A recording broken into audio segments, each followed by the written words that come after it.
What's your first thought when someone mentions poor dental hygiene? Now, how many of you actually thought of bad breath?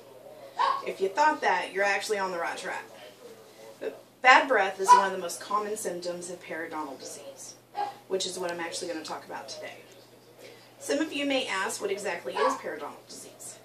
Periodontal disease is a chronic bacteria infection that affects the gum and bone supporting the teeth. As the slide shows here, this is actually gums that has been infected by bacteria. The word periodontal literally means around the tooth.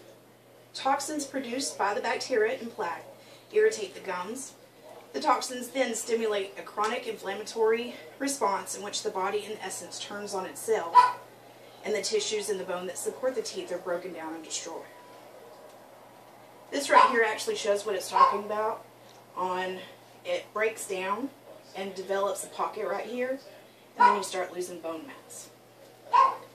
Research has shown, and experts agree, that there's an association between periodontal disease and other chronic inflammatory conditions such as diabetes, cardiovascular disease, and Alzheimer's disease.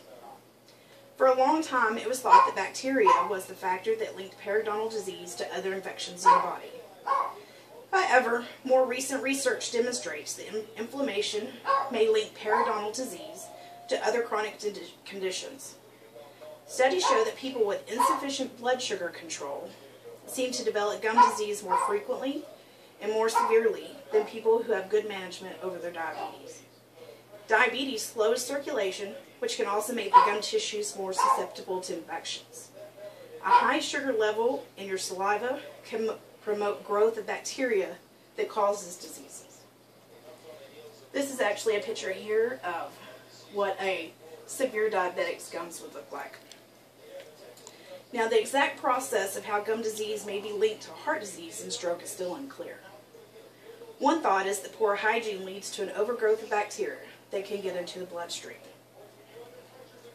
Once in the bloodstream, they can clump on blood vessel walls and grow into plaque that clogs arteries and leads to heart attacks and strokes.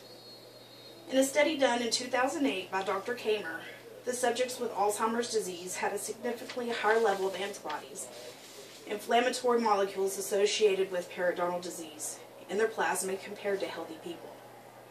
As you can see, research has shown that there is an association between periodontal disease and other chronic inflammatory conditions, such as diabetes, cardiovascular disease, and Alzheimer's disease.